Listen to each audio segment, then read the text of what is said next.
Boa noite a todos. Então, vou fazer a leitura da harmonização do livro de Francisco Cândido Xavier, pelo Espírito de Emmanuel. Mãos estendidas.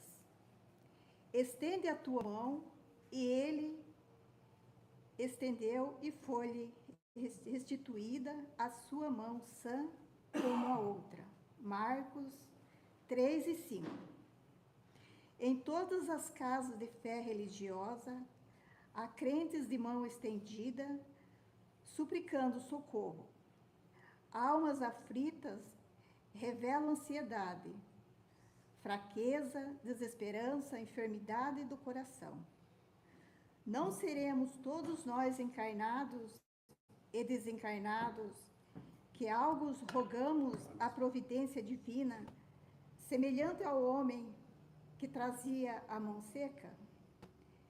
Preso ao labirinto criado por nós mesmos, eis-nos reclamar o auxílio do Divino Mestre. Entretanto, convém empoderar a nossa atitude. É justo pedir, e ninguém poderá cercear qualquer manifestação da humildade, do arrependimento e da intercessão. Mas é indispensável examinar o modo de receber. Muita gente aguarda a resposta materializada de Jesus. Essa espera, o dinheiro,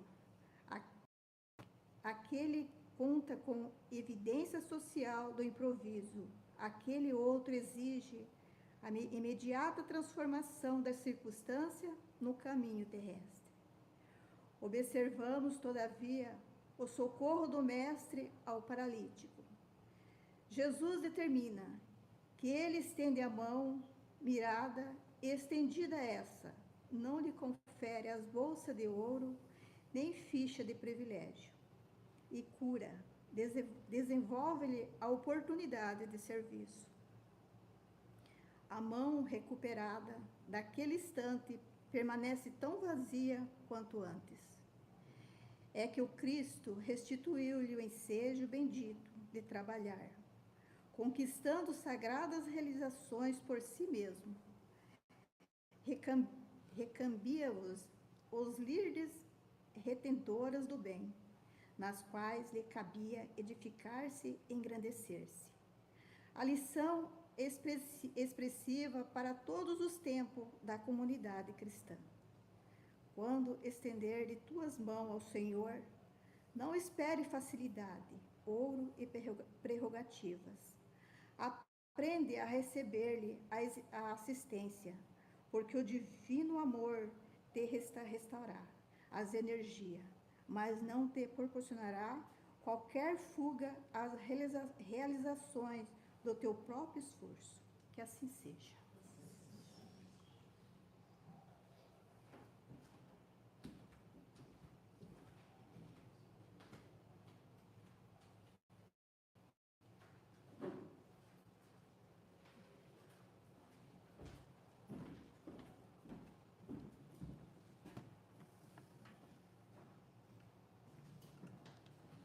Boa noite mais uma vez.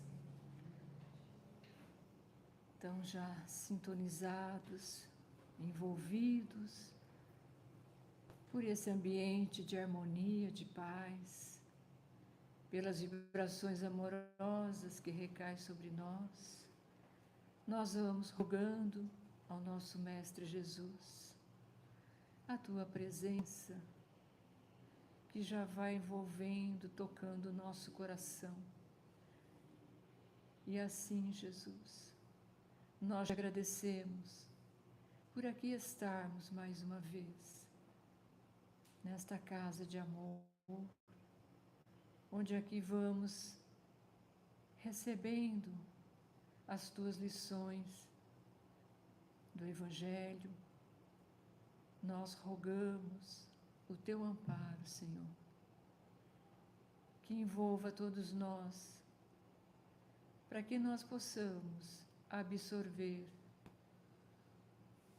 o teu ensinamento de hoje, para que nós possamos, Jesus, sentirmos a paz em nosso coração, para que nós possamos sentir o teu amparo que nos acolhe, que nos abraça. E assim nós vamos, Senhor, rogando todo esse amor, que possamos compreender as tuas lições e rogamos que ajude-nos para que nós possamos a cada instante estarmos praticando esses ensinamentos. E agradecemos também a espiritualidade que tanto nos ampara, que tanto nos acolhe em mais esse início de ano de tarefas na nossa casa. Também vamos pedindo, Jesus, pela nossa irmã, a expositora da noite, que ela seja envolvida, intuída pela serenidade, para que possa nos trazer a tua mensagem. Assim, rogamos, Mestre, a tua permissão e nós vamos iniciando a reunião da noite. Que assim seja, graças a Deus. Então, nossa irmã Rose.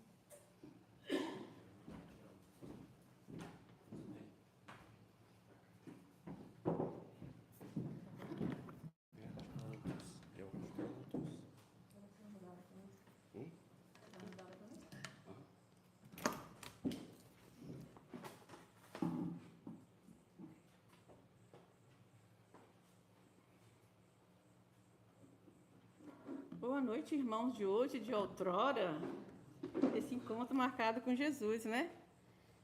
Como diz tem um poeta que eu não sei quem é, que diz assim, se vens me ver às 15, desde as 8 já estou pronto te esperando. Não sei se é isso, mas é por aí. Só mostra que a gente tem que estar pronto antes, né? Então, um encontro com Jesus, a gente tem que estar pronto, esperando por Ele, desde sempre, né? Então, nós hoje vamos estar dando início ao Evangelho deste 2026, então esse é o primeiro Evangelho. E o Evangelho segundo o Espiritismo, ele é como uma espécie de cartela de comprimidos. Antigamente falava comprimido, né? Agora é cápsulas, drágeas, mas principalmente nós mulheres que usávamos anticoncepção, então eram as pílulas, né? Cartelinha, acho que com 28 e tal. Então o Evangelho é isso, são 28 capítulos, então 28 doses de remédio, para trazer a nossa cura, a nossa melhora espiritual, a nossa evolução. Só que ele é 28 mais 1, que além dos 28 capítulos, ele tem a introdução. E essa introdução, ela serve justamente para nortear toda a caminhada dentro desse evangelho, dentro desse tratamento. Então, um remédio de tratamento contínuo, então terminou uma cartela, a gente vai usando outra e assim vai, né? E a gente vai... quando você tem um remédio, você tem uma bula que justamente também vai nortear o uso desse remédio. O horário, qual a forma, melhor momento, a quantidade, então orientações. E a introdução é isso, orientações. Como nós devemos fazer para fazer o melhor uso desse remédio, para que de fato ele alcance o objetivo, que é a nossa melhoria, a nossa evolução. Temos que começar pelo começo. De onde surgiu esse evangelho? Existe o evangelho segundo o Espiritismo e uma introdução. Como começou essa história? Então, eu recomendo que se comece pelo começo. Então, nós temos aí a foto da codificação, com os 5 livros, embora existam mais 2 livros super importantes que não sei por que não são considerados, mas que é o... Como é, Gilberto? Conhecendo o Espiritismo? Que é o Espiritismo. E o último, que é Obras Póstumas. Então, como começou todo... Ele dividiu... Gilberto, passa a próxima, por favor. Aqui acho que está mais claro, né? Então, o livro dos Espíritos, com todos os questionamentos, contendo todas essas outras obras. Então, quando ele escreveu o livro dos médiuns, era para nortear, como falei, a convivência, essa relação comum, que é a parte moral do Cristo, que vai haver divergência entre as religiões, mas ninguém questiona Jesus. Então ele precisava trazer Jesus. E onde está Jesus na Bíblia? No Novo Testamento. Então, por isso o Evangelho segundo o Espiritismo, para trazer, além do que estava, do que consta no Novo Testamento, trazer também explicações. Porque não basta eu ler a Bíblia. Eu preciso entender. Eu preciso contextualizar. Quem são aqueles personagens, aquelas tribos, como elas se relacionavam, por que elas tinham diferenças, por que os samaritanos não se davam bem com os outros, o que acontecia, quem eram esses, por que Zaqueu se tornou a figura que se tornou, o próprio Mateus, que era Levi, que também era um publicano. Por que é importante entender isso? Então Kardec vem com o Evangelho segundo o Espiritismo para trazer isso, discernimento, para que a gente pudesse então, de posse desse conhecimento, trazer para a nossa vida, para o nosso crescimento, para a nossa evolução. Então, depois do Livro dos Espíritos, ele vai escrevendo... quem que é, Gilberto? Bom, percebam ali que, embora a ordem da pergunta 1 até 29, ele escreve Gênesis, mas não é o primeiro livro, tá? Gênesis é o último livro.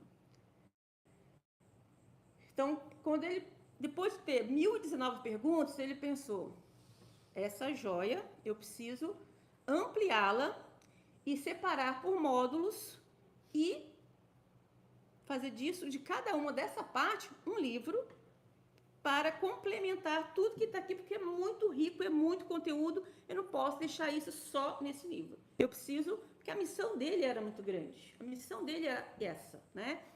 E foi escolhido a dedo, né, por ser essa pessoa que eles consideravam realmente uma muralha, alguém que ia levar muito tabefe e que não ia tombar. Podia até dar uma balançadinha em algum momento, mas ele não ia tombar. Muito pelo contrário, é tipo bambu, né? Ele vai, só que ele não volta para o mesmo lugar. Ele volta muito melhor, muito mais forte do que estava. Então, a gente vai ter cada parte do Livro dos Espíritos se dividindo para formar o Pentateuco. Pode ver. E aí, tendo o Pentateuco, gente, depois, Kardec ainda escreve um outro livro. Ele faz anotações, e essas anotações, depois da morte dele, ele morreu em 1869, e Obras Póstumas foi escrita, foi postada, né, foi impressa em 1890, ou seja, bastante tempo depois da morte dele. Mas eu, de verdade, gente, eu recomendo muito que vocês leiam Obras Póstumas. Obras Póstumas, quando eu escuto um encontro marcado, eu tenho uma saudade de Jesus. Eu me vejo lá em Cafarnaum, ele pegando pela minha mão e me conduzindo. Então, eu me sinto muito lá dentro. E ao ler Obras Póstumas, eu me sinto muito próxima de Kardec. Porque é um livro que abraça a gente de uma forma tão contundente, como se dissesse assim, eu estou cuidando de vocês. Eu estou cuidando. Ele teve um preciosismo de deixar tudo muito escrito, detalhadamente, nós hoje. Como funciona uma casa espírita, que departamentos que deve ter. Tudo isso preocupado em quê? Bom, quando eu estou aqui, ok, eu sou uma muralha. E depois? E quando eu não estiver mais aqui? Vai virar a bagunça que virou outras, por faltar direcionamento?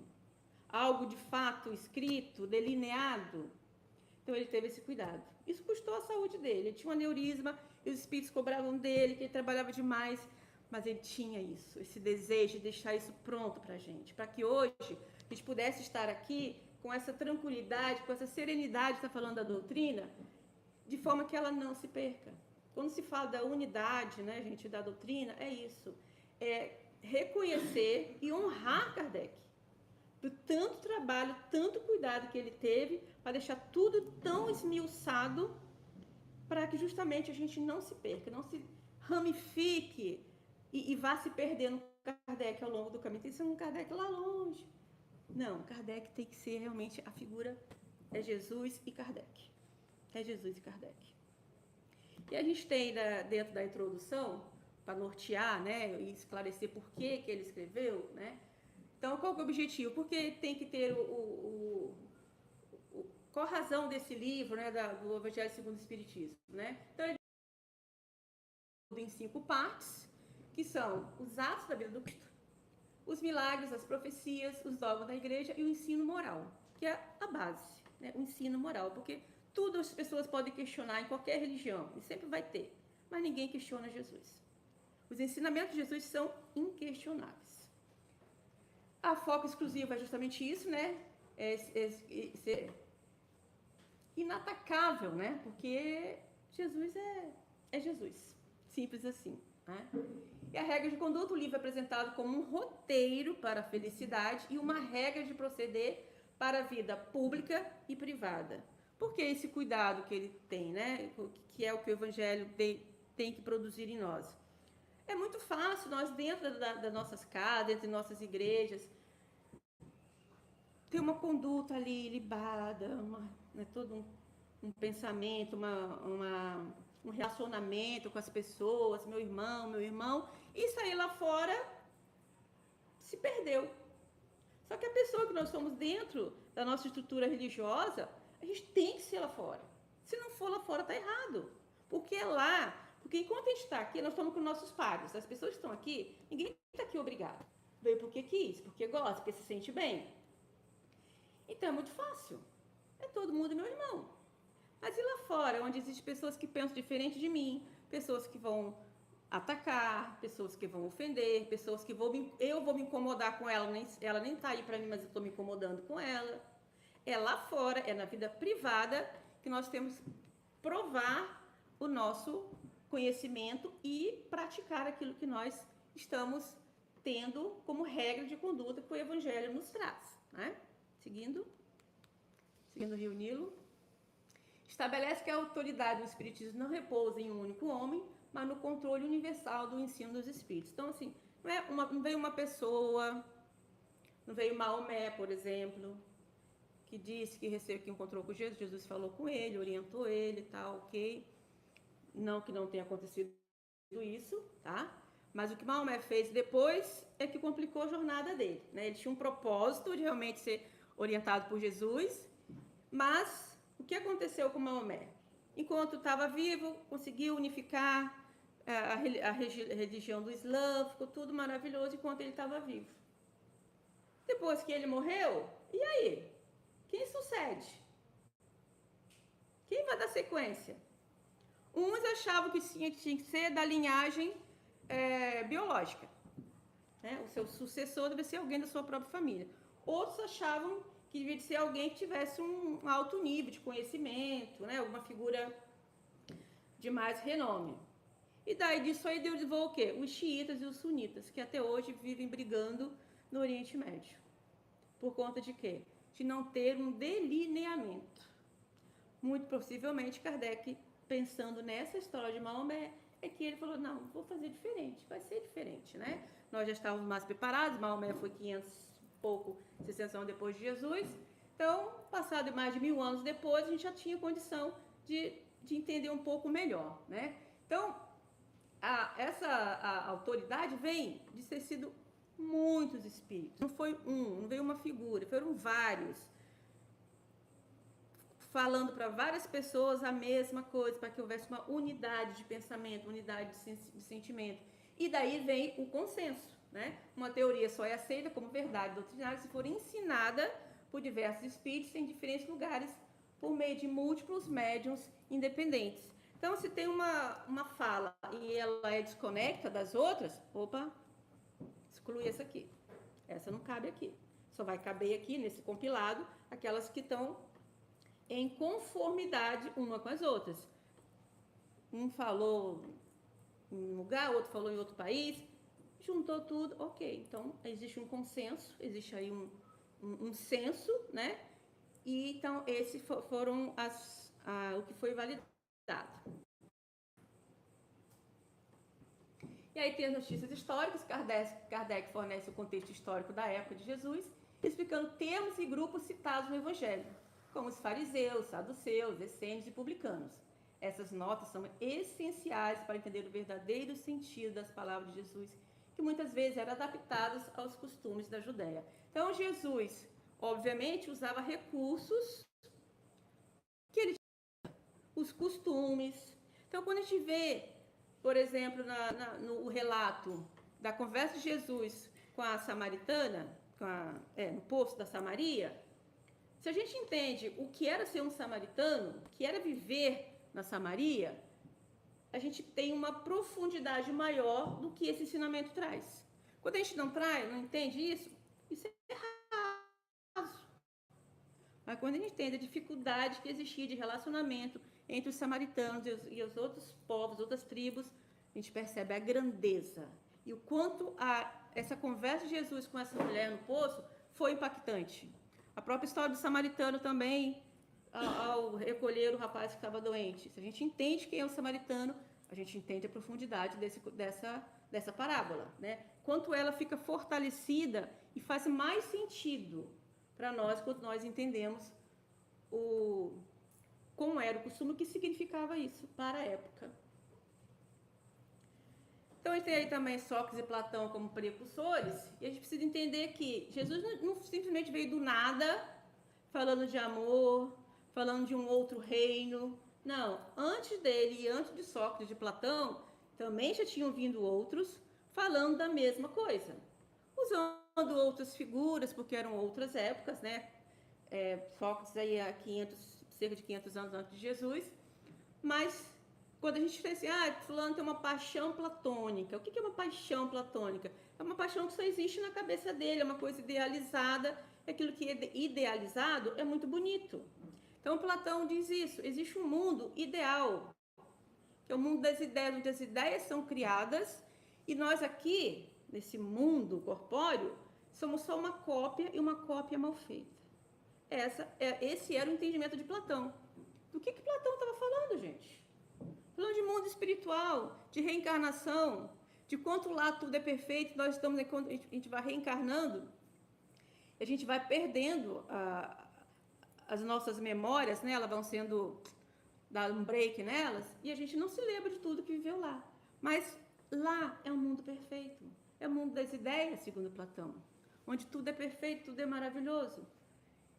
Então, não era novidade. Nós já ouvimos alguém falar que existia essa diferença de um reino corpóreo e um reino das ideias, de acordo com a fala de Platão. E aí Jesus vem e já fala de um novo reino, o reino de Deus, um reino no coração dos homens, que o reinado a que ele se referia não era esse reinado que era conquistado com brutalidade, com mortes, com dores, né? Haveria dores? Houve dores? Há dores? Há. Porque ele fala que eu vim trazer a espada. Se ele vem trazer a espada, vai haver dor, porque vai haver rupturas, né? Primeiro nós vamos ter que romper até nós mesmos, né? De um novo eu, um novo homem, né? Por isso tinha essa tradição até de mudarem de nome, né? Então, Platão já falava, Sócrates já falava também da imortalidade da alma, não usava esse termo reencarnação. Reencarnação não existia, gente. A palavra reencarnação, ela é uma criação de Kardec. Não se conhecia essa expressão, né? Então, encarnar de novo, entrar na carne, reencarnar, ok, palavra perfeita, se encaixa perfeitamente, né? Então, só para dizer, Jesus não chegou do nada falando algo absurdo, que todo mundo, o que é isso? Não, ele antes de vir, ele foi preparando o terreno, foi nos preparando. Alguns mais espertos logo captaram a mensagem. Nós estamos aqui até hoje. Vamos? Bom, se o Evangelho segundo o Espiritismo é cópia perfeita do Novo Testamento, obviamente que as pessoas questionam isso. Quem não é espírita questiona. Por quê? Que desaforo é esse de um Evangelho segundo o Espiritismo? Dá uma ideia de quem não conhece o Evangelho segundo o Espiritismo, que é um outro Evangelho, que é uma coisa diferente, que Kardec subverteu a ordem. Ele barbarizou. Nada disso. Ele simplesmente é uma cópia perfeita de todo o Evangelho do Novo Testamento. Então, por que é segundo o Espiritismo? Porque ele traz, além de todos os ensinamentos morais de Jesus, tudo aquilo que a gente já viu lá no começo, né, que tem na obra, ele trouxe orientações, explicações para cada fala de Jesus, para cada trecho, contextualizar, né? Então, por que a gente sabe que não tem camelo nenhum entrando no buraco de agulha? Porque alguém contextualizou, alguém trouxe para nós o que era esse camelo naquela época. A porta larga, a porta estreita, isso eu descobri recentemente o que era. Então, precisa contextualizar, precisa saber como que era naquela época, a gente entender isso. Então, é isso que é o Evangelho segundo o Espiritismo. E aí, estudando o Evangelho, a gente vai entender que Moisés foi a figura que recebeu a lei. Os 10 mandamentos, tudo não, não, não, não, não. A única coisa que não era não é honrar pai e mãe. Então, olha, prestemos atenção no honrar pai e mãe, né? Honrar pai e mãe. E santificar o sábado, que naquela época era uma coisa que era sagrada, né? Para o judaísmo. E, como eu já tenho falado, em apenas um dos livros da Gênesis fala amar ao próximo como a si mesmo. Fala amar a Deus, ok? Mas em Levíticos fala amar ao próximo como a si mesmo, que no geral a gente não acha essa fala nos 10 mandamentos. Então Moisés recebeu a lei, porque precisava impor ordem, respeito naquele povo que estava sendo retirado de um domínio muito grande. Então, é claro, você está a vida inteira dominado. Escravo. Quando você sai desse contexto de escravidão, você não sabe o que fazer. Você fica enlouquecido, uhul, que é festa, né? Então, ele precisava botar ordem nessa galera. Jesus viveu a lei. Toda a lei.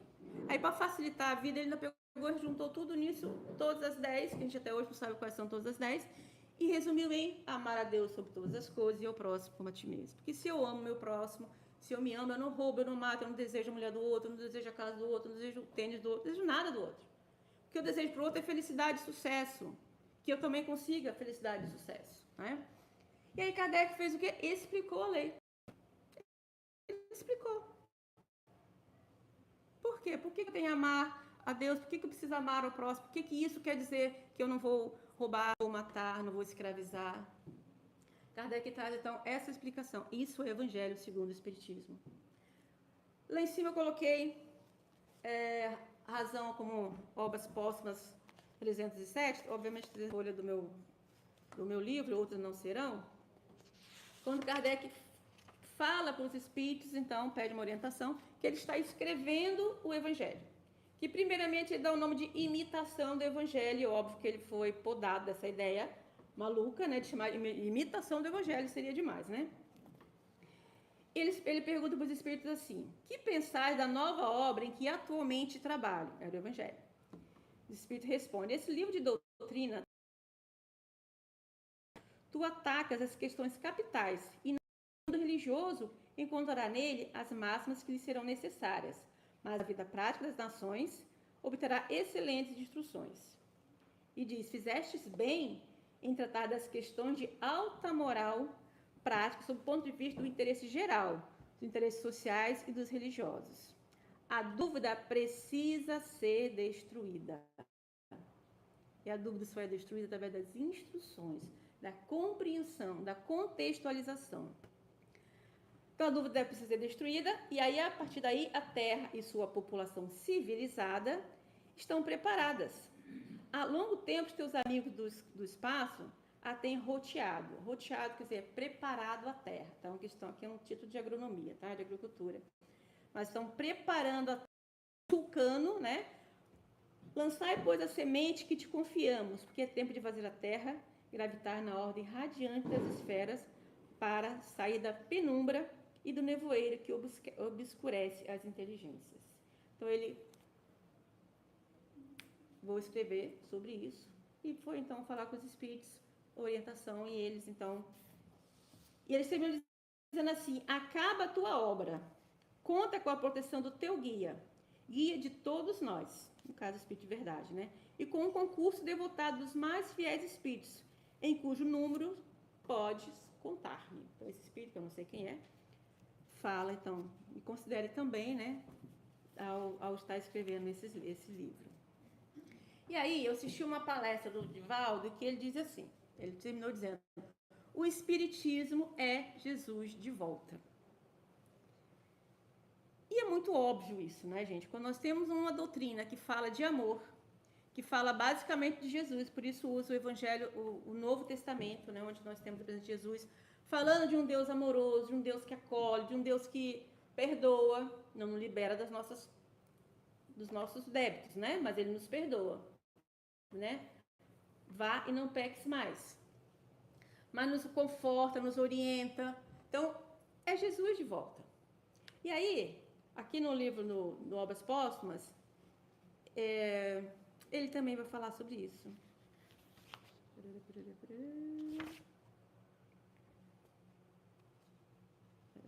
Que eu já troquei de livro, e aí, aqui mesmo, ó.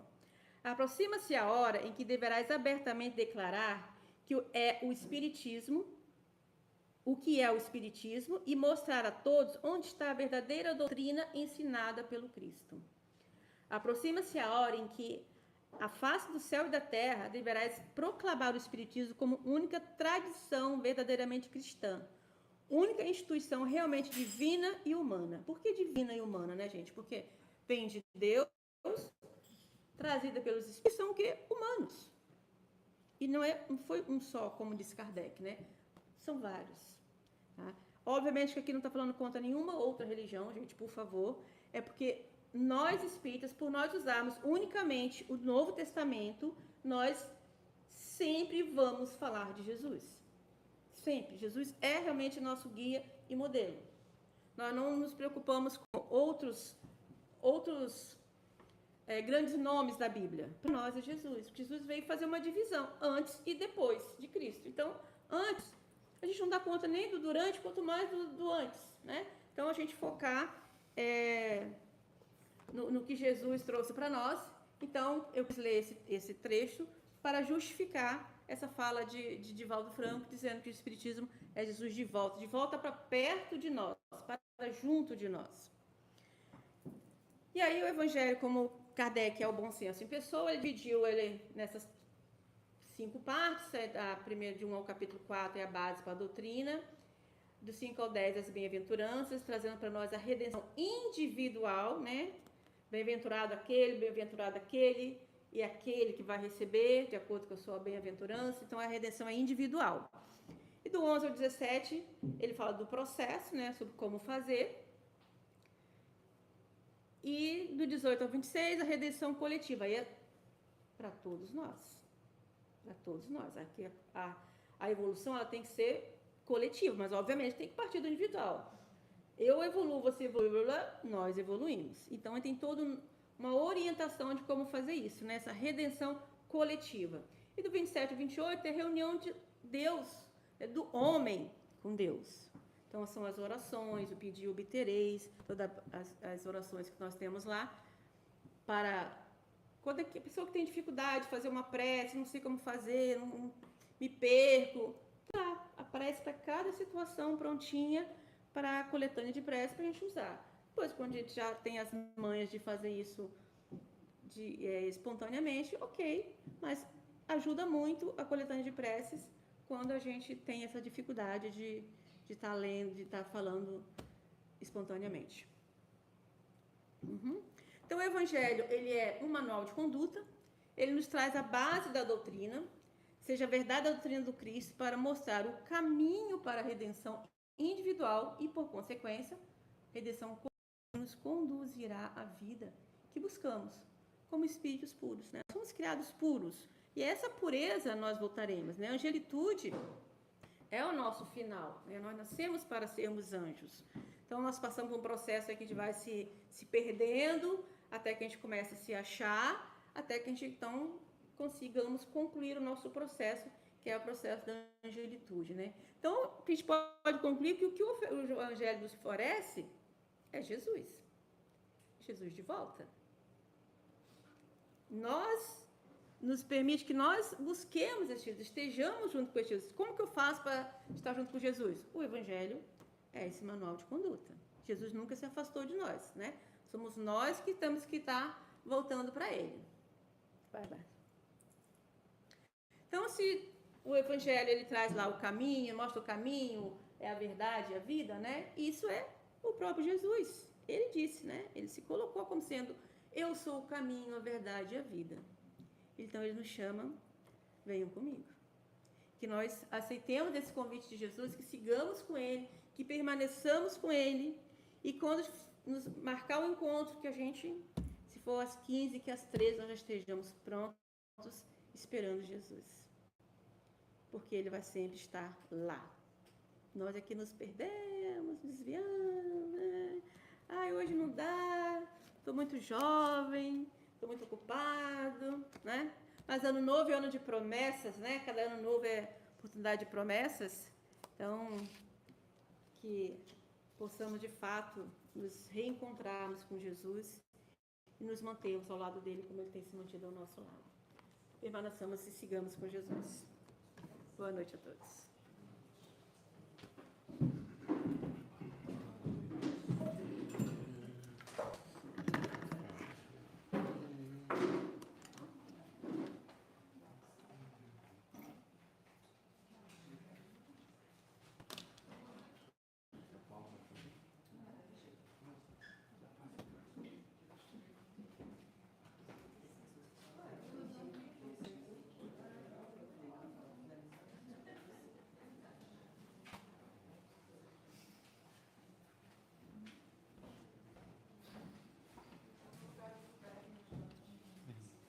Boa noite, gente. Depois dessa palestra maravilhosa, vamos para a vibração da noite. Em tranquila serenidade e confiante no Divino Mestre, abramos nossos corações em vibrações de amor, paz e reconforto por todos aqueles que sofrem, tanto encarnados quanto desencarnados. Vibremos.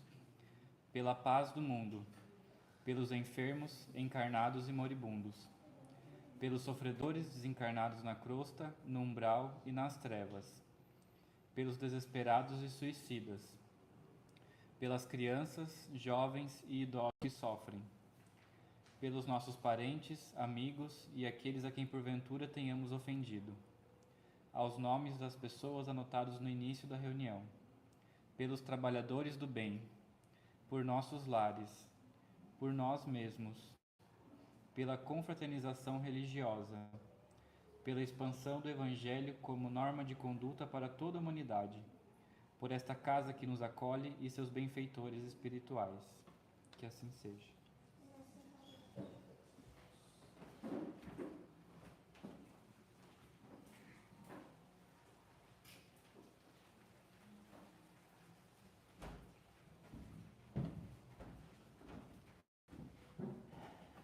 Boa noite, então vamos todos nesse momento, nos ligando ao Mestre Jesus, agradecendo esse momento de todos os ensinamentos obtidos essa noite, aos mentores de luz que nos acompanharam à noite,